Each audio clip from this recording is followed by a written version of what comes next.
je t'en prie. Hein, je vais te poser une question, Ben. Allez, c'est parti, dans le vif du sujet. Est-ce que tu étais au bar tabac, le Parisien, à Brie-de-les-Bains? Est-ce que c'est vraiment ça le thème de la semaine? Oui. Est-ce que tu étais Est-ce que tu es déjà allé dans ce bar tabac, le Parisien, à Brie-de-les-Bains? Je préfère ne pas répondre sans la présence de mon avocat. À quelle date? Alors, avant le 7 juin. Avant le 7 juin. Non, c'est pas moi. Pourquoi? Tu cherches quelqu'un? Tu as rencontré... Je cherche celui qui a gagné 1 million d'euros au loto et qui n'est pas allé les réclamer. Il a encore quelques jours pour aller les prendre. Ah merde, c'est la loose, ça. Et voilà, il a joué à My Million. On sait où le ticket a été validé. Par contre, la Française des Jeux n'a toujours pas été contactée pour gagner ce million. Ils doivent être contents, la Française des Jeux, finalement. Ils vont économiser un peu de sous, là. En fait, ils s'en servent pour financer les super cagnottes, les gains non réclamés. Mais d'habitude, c'est plutôt les petits centimes que personne n'osait réclamer. Ils s'en servent pour faire une grosse cagnotte. Ouais, ils accumulent. Là, il part direct avec 1 million. Oh merde. Et le mec, alors, il a gagné. C'est quoi? Il est pas au courant qu'il a gagné? Il est mort entre temps? On sait pas qui c'est. On sait pas qui a fait ça. Peut-être qu'il s'est pas aperçu qu'il avait gagné. C'est probable. Ah, c'est con, putain. Et d'ailleurs, je vais te poser une question. Imaginons que ce soit toi. Ouais. Tu as joué ce jour-là. Tu as gagné le loto. Qu'est-ce que tu fais en premier? Ça dépend combien je gagne. Parce que la dernière fois, j'ai gagné 3,50 €. Du coup, je suis allé au McDo et au lieu de prendre un menu normal, j'ai pris un menu maxi. Ben, cette fois-ci, tu as gagné 35 millions. 35 millions d'euros. D'euros. Pas d'euros. Ah, alors, ouais. Je sais pas ce que j'en ferais. Il faudrait que je réfléchisse, mais je pense que je ferais j'ai envie de faire des trucs foufou avec ces sous-là. Je sais pas. Alors, foufou, ça veut dire que tu veux revenir dans les années 80 et réactualiser l'expression foufou. Champ max, Champ max avec les topos. Voilà, c'est ça. C'est-à-dire que j'ai suffisamment d'argent pour décider quelles sont les expressions à la mode. Non, je crois que je ferais un tour du monde, voir. Ça existe les vols dans l'espace. Je peux, comme avait fait, je sais plus qui là. Oui, tu peux très bien te programmer un vol dans l'espace. Bon, après tes 35 millions, ils vont vite partir et tu resteras. Ah oui, mais bon, écoute, il faut. Écoute, sache que le voyage autour du monde, c'est le fantasme numéro 1 de tous les gagnants ou tous ceux qui croient qu'un jour vont gagner au loto. Mais je trouve que c'est pas mal parce que je sais pas, tu découvres le monde, c'est enrichissant. Mais qu'est-ce qui t'empêche de le faire, feignasse? Parce que ça coûte des sous. Mais prends ton baluchon. Moi, je connais des gens, ils passent leurs vacances. Je vais te dire, je connais un couple actuellement qui a passé ses vacances dans l'Ardèche et qui, pour financer ses vacances... L'Ardèche, on n'est pas encore autour du monde. Hein. On a fait un pas. Chaque grand voyage a commencé par un pas, même. Et pour financer ça, ils ont accepté de faire les travaux dans la ferme, c'est-à-dire pour profiter de la ferme, des animaux et tout. Ouais. En même temps, eux, ils faisaient des travaux, ils récoltaient des trucs dans les champs, ou le mec, il faisait le placo-plâtre, et ils faisaient ça 3 heures par jour, en contrepartie, ils avaient le logement, et ils pouvaient grignoter des... je veux pas faire ça, moi, si c'est l'économie du futur. C'est pas comme ça que je vois le tour du monde, non. Alors, je t'explique, en plus, quand ils m'ont raconté ça, moi, je revenais d'Ardèche, où j'avais quand même une maison, où c'était civilisé ce que je faisais. Ouais, d'accord. Et quand ils m'ont raconté ça, je fais, ouais, c'est une super idée que vous avez eue. Super. Et ils t'ont passé des diapos, des trucs comme ça, Non, mais par contre, on peut faire un deal l'année prochaine, si vous passez les vacances chez moi, j'ai le plafond du dressing qui est tombé, je veux bien qu'ils me le refassent, et ils pourront nourrir les tortues. Bon, intro tardif, bonjour Briac, on est jeudi, et la question de la semaine, c'est donc, qu'est-ce qu'on fait avec son pognon quand on a gagné au loto? C'est ça la question, et sache que tu vas déçu. Pardon. Parce que tu es parti directement sur tu dépenses les sous, je fais tu les as pas les sous, mon Ben. Mais tu m'as dit que j'avais gagné, c'est toi qui m'as dit que j'ai gagné 35 millions. Ah, tu as le ticket gagnant. Oui. Ah, nuance. Ah merde, tu veux dire qu'il faut que je me voilà. C'est déjà comme recevoir un SMS, je vais coucher avec toi et coucher avec toi. Je t'aime beaucoup. C'est peut-être une mauvaise métaphore. Je t'aime beaucoup Briac, mais... Compiler les mauvaises métaphores. Faut qu'on en parle. Non, Ben. Tu as le ticket gagnant. Ouais. Combien de temps tu as, à ton avis, pour aller réclamer tes sous? Moi, je vais en courant. J'ai 37 secondes. Non, je pense que... on en a parlé, le mec qui a pas réclamé ses sous, il y a une deadline, ça doit être... il y a combien de temps? 60 jours. 60 jours. 60 jours, à 60 jours et 1 heure, bim 60 jours et 1 minute, bim Donc 2 mois, grosso modo. Ouvrez, pas 60 jours. 60 jours. 60 jours calendrier.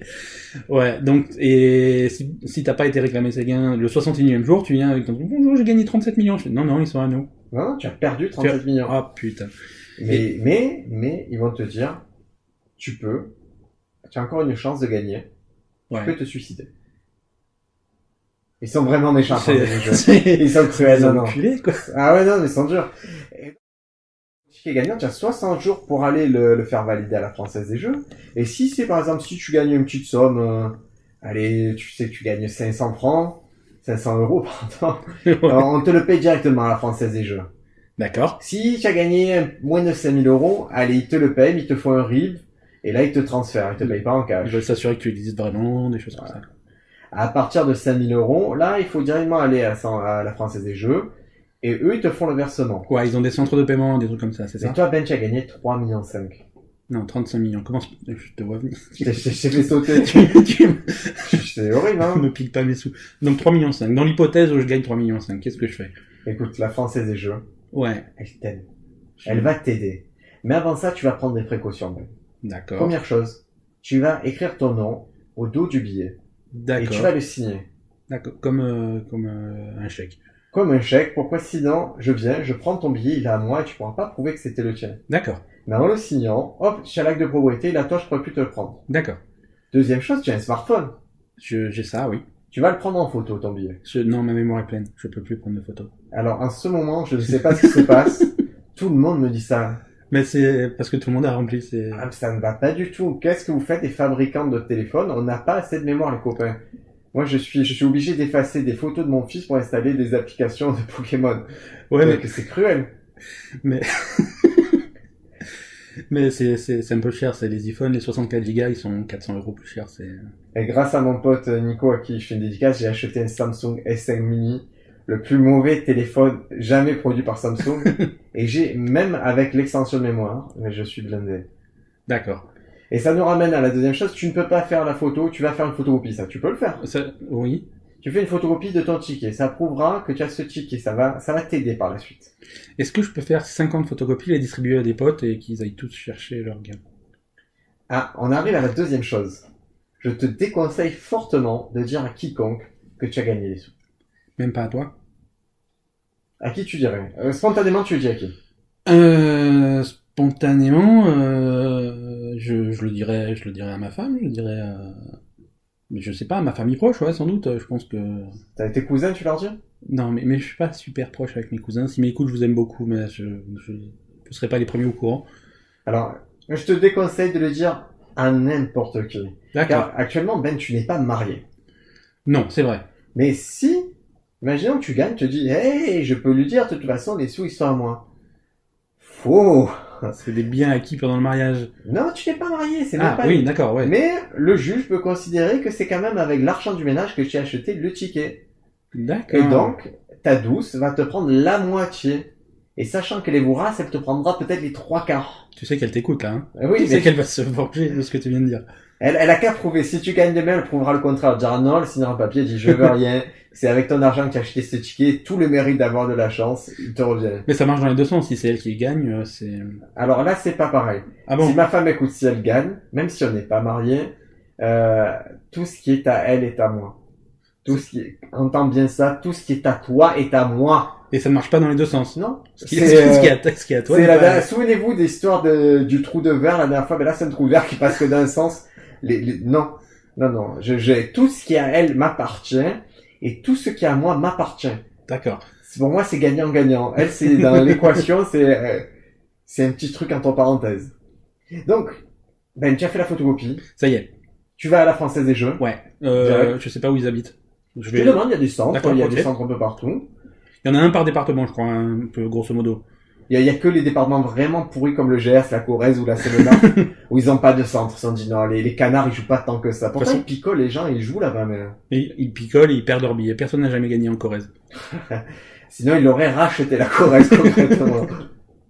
Alors, et donc tu as ça, tu vas à ton centre Française des Jeux. Ok. Et là, tu es considéré comme un grand gagnant du loto. D'accord. Il y a le tapis rouge, il y a des gens qui m'attendent. Suivi. Il y a un portier avec des gants blancs. Spécialisé et personnalisé. D'accord. On te met tout au long de ta vie en relation gagnant. C'est-à-dire tu as des gens qui vont s'occuper de toi, qui vont te bichonner. Alors, suivi personnalisé, je fais ça à ma banque par exemple, ça veut dire que ma banquière m'appelle quand je suis à découvert. Hein. C'est rien de plus. Hein. Oui. C'est suivi personnalisé. Et vice versa, tu peux l'appeler, toi, quand tu as découvert, pour l'insulter. Tu vois, il faut pas que ce soit unilatéral. Non, en fait, eux, ils te fournissent des conseils et soutien psychologique. D'accord. Ils font des ateliers pédagogiques sur la gestion du patrimoine. D'accord. Ils t'apprennent comment claquer ton pognon. Ou ne pas trop le claquer. Ou le claquer auprès des banques partenaires de Français des Jeux. D'accord. Et il y a des sessions de dialogue avec d'autres grands gagnants. Alors Michel, tu as gagné combien? 40 millions? Ah!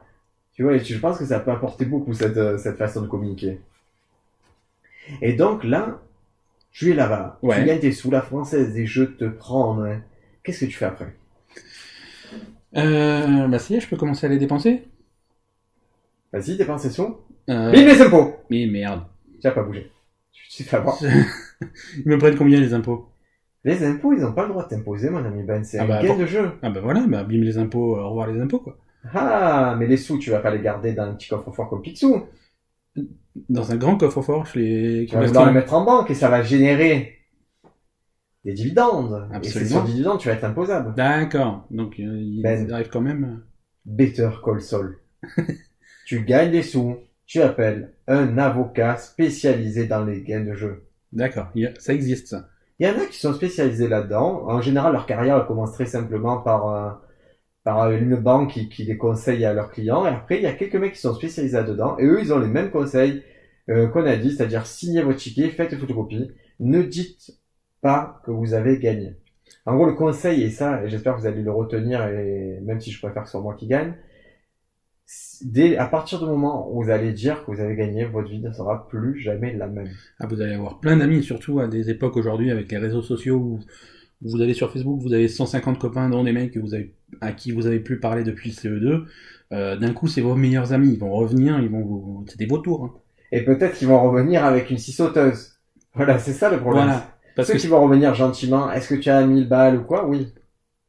Parce que statistiquement, si on prend des chiffres concrets, sur vos 200 amis Facebook, il y a 5 psychopathes. Et 195 crevards. Voilà. Donc, méfiez-vous, voilà, il faut rien dire, ne dites rien, attendez, allez parler à votre avocat, et lui, votre avocat va vous aider, et il peut vous aider aussi à être anonyme. D'accord. En fait, il va t'aider à placer ton argent de façon à ce que jamais ton nom n'apparaisse. Et je dis pas qu'il va créer des sociétés offshore, je dis juste qu'il y a des systèmes légaux d'optimiser. Voilà, complètement légalement. Après, c'est pas légal, vous pouvez prendre le risque, il n'y a pas de souci. Mais à partir d'1 million, avocat obligatoire, les copains. Non, par contre, prendre le risque de faire des choses pas légales, je peux pas te laisser dire ça sur le podcast. Hein. La gendarmerie et la police qui nous écoutent, on fait pas ce genre de choses. Et on le sait qu'ils nous écoutent car on a un scanner actuellement, on scanne toutes les fréquences de la police car on va aller photographier des meurtres par la suite. Voilà, et on les entend nous écouter. Et Dieu sait qu'à Marseille, c'est pas ça qui manque. Alors, tu as les sous, tu as ton avocat, qu'est-ce que tu fais maintenant? Ça y est, maintenant je les dépense, je fais mon voyage autour du monde, je prends mon billet d'avion. Tu consacres combien ça? Tu as 35 millions. Alors 35 millions, ouais, c'est vrai qu'il faut budgétiser tout ça. Tu peux pas partir tout claquer. Ça serait bien de se dire, moi je te conseille, et ce conseil globalement qu'on te donne, c'est prends 800 000 euros, 1 million, amuse-toi, fais ce que tu as à faire avec. Voilà, tu te fais plaisir avec 1 million. Tu te prends une voiture? Je me prends une belle voiture. Boum, je sais que tu as gagné. Merde. Ben, tu te fais piéger à chaque fois. Tu ne dois pas montrer que tu as gagné, reste sobre. Donc je continue, je te rachète ta Clio 2 avec les barres de toit. Mais si tu veux optimiser fiscalement, je peux créer comme une association caritative qui serait comme le culte de la Clio 2. Tu verserais 500 000 euros tu pourrais défalquer tes impôts. Et je te les verse à toi, tu sais. Oui, bien sûr. Tu me piques mes sous là. Mais non, oh là là, tu es trop terre à terre. Mais j'ai qu'à dire que j'ai gagné une voiture. J'ai pas gagné 35 millions, j'ai gagné une voiture. Ah ça c'est là, tu commences à avoir un scénario qui se précise un peu. Voilà. Bon, c'est pas bête, j'avoue, c'est pas bête. Alors là, les crevards vont venir quand même, mais qu'est-ce qu'ils vont me demander? La roue de secours, hein, c'est vrai. Non, mais je te conseille d'avoir un petit budget que tu dépenses sur lequel tu trouves un prétexte, un héritage, ou tu as vendu quelque chose que les gens ne savaient pas que tu possédais, comme des Pokémon rares. Mais j'en ai. Voilà. D'ailleurs, je peux te les vendre. Je les achèterai pas, je ne veux plus jouer à ce jeu maudit. Et donc voilà, là tu as tes sous, tu es millionnaire, tu as un avocat, et maintenant je te conseille de contacter une deuxième personne. Quelqu'un qui est spécialiste dans la gestion de l'argent, parce que l'avocat... Ouais, dans la gestion de patrimoine, et lui il va t'aider, et ça va boucler la boucle. Je te le dis de suite, ils vont te prendre des honoraires indécents. Ouais, mais à mon avis ça vaut le coup. Parce que je pense que une somme pareille, bien gérée, ça rapporte de l'argent. Ah oui, ça tu peux tout à fait optimiser, après il faut prendre un peu des risques. Peut-être qu'il faudra mettre 2 millions dans ma start-up de podcast, mais c'est pas... Qui ne ferait pas ça? Mais c'est pas un risque, ça. Hein. Voilà, C'est sûr. N'hésitez pas à donner les avis. Ben, tu m'as pas posé la question. Alors, on se pose des questions, on est jeudi, Briac, qu'est-ce que... Non, quelle question? Poli, demande-moi, qu'est-ce que tu fais, Briac, si tu gagnes au loto? C'est vrai, je pense qu'à moi. Briac, si tu gagnes 35 millions au loto, qu'est-ce que tu fais? Je vais sur Silk Road. Ah, attends, t'as pas fait la photocopie de ton ticket? Je te dis exactement ce que je fais. Je vais sur Silk Road. J'engage plusieurs tueurs. Ouais. Tu comprends? Je vais tuer tous les gens que je connais. Tous? Tous. Oh merde. Tous les gens que je connais. C'est ça, personne pourra jamais savoir que j'ai gagné au loto et je vais encaisser mes sous. Mais c'est pas plus simple de pas leur dire plutôt que de les assassiner? Je suis millionnaire, je peux faire du mal aux gens sans être puni. C'est ça que l'histoire nous a appris. C'est vrai, on le voit souvent. Ben, qu'est-ce que tu fais si tu gagnes 35 millions et que tu oublies de valider le ticket et que tu t'aperçois le 61e jour? Ça, c'est triste, ça. Hein. Qu'est-ce que tu ferais? Mais je crois que tu peux rien faire. Hein. Bon, à part te jeter d'un pont, mais... Est-ce que tu le fais ça? Est-ce que tu te jettes Non, parce que finalement, c'est... Je veux pas juger ta vie à ce moment-là, mais... C'est un coup dur, mais finalement, c'est pas si différent que si tu avais perdu, quoi. Et qu'est-ce que tu penses de ce mec qui a gagné 72 millions? Ouais. Et qui a donné 50 millions à des associations? Eh ben, pourquoi pas? Parce que il lui reste un petit peu de sous, quand même. Il lui reste de quoi vivre toute sa vie, très bien. Voilà, et il est bien dans sa tête. Et pour préciser notre propos, il y a une étude qui est sortie sur les millionnaires. Il disait qu'en fait, à partir d'une certaine somme, je dirais que c'est genre 2 millions, en fait, l'argent que tu as en plus te rend pas plus heureux. Bah non. Tu as comblé tous tes besoins, et tous les sous que tu as en plus, il y a plus d'élasticité entre ton bonheur et le... Et en plus, est-ce qu'il n'y a pas un... Alors, on parlait tout à l'heure des psychologues que la Française des Jeux te met à la disposition. Mais est-ce qu'il n'y a pas un sentiment de culpabilité presque qui s'installe au-delà d'une certaine somme? Je veux dire, tu te dis, c'est beaucoup d'argent, c'est de l'argent que j'ai pas mérité. Non, toi tu t'en bats les couilles. C'est fou, culpabilité, je l'ai mérité et il fallait jouer les bons numéros. Et voilà. Non, ce sentiment d'arriver, je sais pas, je crois que tu l'as en toi, soit tu es faible à la base et tu mérites pas de les gagner, c'est dommage que tu les aies gagnés, soit tu es puissant et dès que tu as les sous, tu te dis, et je pense que c'est pareil dans le... Il y a cette analogie qui est possible aussi pour le spectacle. Moi, je sais que je fais du spectacle et il y a toujours ce truc pour gérer la célébrité. Il y a ceux, quand ça leur arrive, ils le gèrent pas parce qu'ils comprennent pas que ça leur arrive. D'accord. Et il y a ceux qui ont toujours su que ça allait arriver. Donc quand ça arrive, c'est normal, ils pètent pas un câble. Ouais, ils sont prêts. Voilà, moi je suis prêt, mais ça n'arrive pas. Donc toi c'est ça, c'est-à-dire que tu joues au loto, tu gagnes 35 millions, tu découvres que t'as gagné 35 millions, ta réaction c'est ouais, ok, normal. Ouais, je sais. J'ai joué. Je sais, ouais, j'ai joué, je gagne, c'est normal. Mais vous allez tous mourir. Non. Mais moi, si je meurs, on pourra plus faire le podcast. C'est là qu'intervient la science. Je peux très bien te remplacer avec un de tes cheveux, un poil du chat, et j'ai un Ben fidèle pour la vie. Si tu prends un poil du chat, il sera pas fidèle. Ah oui, tu vois. Donc Ben, est-ce qu'on a fait le tour de la question pour toi? Pour moi, on commence à avoir fait le tour. Donc toi, une fois que t'as assassiné tout le monde, qu'est-ce que tu fais? Parce que t'as toujours pas dépensé d'argent. Enfin si, ça t'a coûté un peu de sous d'assassiner les gens, mais avec ce qui reste, avec la petite monnaie. Plus sérieusement, si vraiment si on est dans l'ordre du fantasme de ce que je fais avec les... Non, mais voilà, ce que t'as dit, ça reste très sérieux. Là, on a un podcast enregistré. Si jamais je meurs dans des circonstances louches, vérifiez que Briac n'a pas gagné de l'argent à la Française des Jeux. Et vous serez tué aussi dans des circonstances louches. Ne cherchez pas, ne mettez pas votre nez. Personne ne vous attend là. Donc concrètement, si je gagne vraiment des sous, et là c'est l'ancien huissier qui te parle, je me suis toujours dit que si je gagnais des sous, je payerais les dettes de tous mes proches. Je pense que dans la vie, c'est un bon départ, ça peut être un nouveau départ si tu as plus de dettes, si tu dois plus rien aux banques. D'accord, mais du coup tes proches sont plus ou moins au courant? Que j'allais faire ça? Non, mais si tu payes Non, mais alors j'ai la chance de faire un métier où je peux gagner des sous facilement. Donc tu leur dis, t'as gagné des sous... Je leur dis, j'ai écrit le spectacle d'Arthur, j'ai écrit le spectacle de machin, je leur dis j'ai des royalties, j'invente un truc où j'ai vendu un film. Il y a pas de souci, je leur dirai pas frontalement que j'ai gagné au loto. D'accord. J'inventerai un truc dans le rapport du spectacle et je leur paye tous toutes leurs dettes. C'est-à-dire, si le mec il a 4 000 euros d'endetté pour sa voiture, je paye 4 000 euros. S'il a 80 000 euros pour sa maison, je paierai 80 000 euros pour sa maison. D'accord. Donc endettez-vous concrètement dans l'entourage. Voilà. Ça, c'est le premier truc que je voulais faire. Comme ça, vous pourrez être assassiné sans aucune dette. Voilà. Après, il y a le deuxième truc, et ça, c'est un discours que j'ai souvent entendu chez les acteurs, Jean Reno et tout comme ça. On se demande pourquoi, quand ils ont gagné autant de millions, pourquoi ils vont continuer à faire des pubs pour des nouilles au Japon, en Chine et tout. C'est pour leur famille, c'est pour leur descendance. En fait, eux, ils peuvent vivre très bien, mais ils se disent, ben, ça va payer un appartement à ma fille, ça va payer l'école de mon petit-fils. Et je crois qu'il y a vraiment ce côté, je travaille pour mon futur et quelle aventure mélodique. C'est sur cette référence, je pense qu'on va s'arrêter sur cet épisode, parce que je crois que tu t'as tout plombé.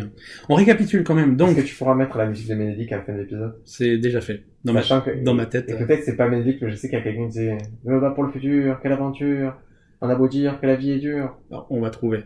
Merci. On va trouver, ça sera... On peut s'arrêter là, j'ai honte. non, continue, vas-y, tu connais le reste des paroles. Au revoir. Retrouvez-nous sur les réseaux sociaux, on est sur Twitter, on se pose des questions. Et mettez des notes sur iTunes. Ouais. Là, je m'énerve, voilà. D'un coup, pas. Mettez des notes sur iTunes. Calme-toi. Je me calme. D'accord. Mais oui, il a raison, mettez des notes sur iTunes. On a beau dire que la vie est dure, mais alors, moi, je me bats pour le futur. Il faut que tu t'arrêtes. Non, mettez des notes sur iTunes. Alors, sur iTunes, ça se passe comme ça. Il vous demande le nombre d'étoiles, la bonne réponse, c'est 5. Et ensuite, il vous demande de faire un petit résumé. Alors, vous n'êtes pas obligé. Ce que vous allez faire à la place, c'est que vous allez nous écrire ce que vous allez faire de vos 35 millions. Donc, on attend vos rédactions et on lira les meilleurs. Il n'y a aucun problème. C'est bon marketing quand même. Quoi, c'est une bonne idée, tu trouves? C'est très bon marketing. Voilà. Donc, en commentaire sur iTunes, vous mettez qu'est-ce que vous faites avec 35 millions et on verra si vous avez bien retenu ce qu'on a dit. Et si vous avez écouté le podcast sur SoundCloud, mettez en commentaire pareil, qu'est-ce que vous faites des 35 millions? Et si c'est drôle, vous gagnez un objet que je vais prendre chez Ben. Non. Car chez Ben, il y a plein de goodies. Donc dites-moi quel jeu vidéo vous plaît, je vous enverrai un goodies personnalisé et assez rare. Non, vole pas mes affaires. Allez, ciao, à la semaine prochaine. Ciao, à la semaine prochaine, amusez-vous bien.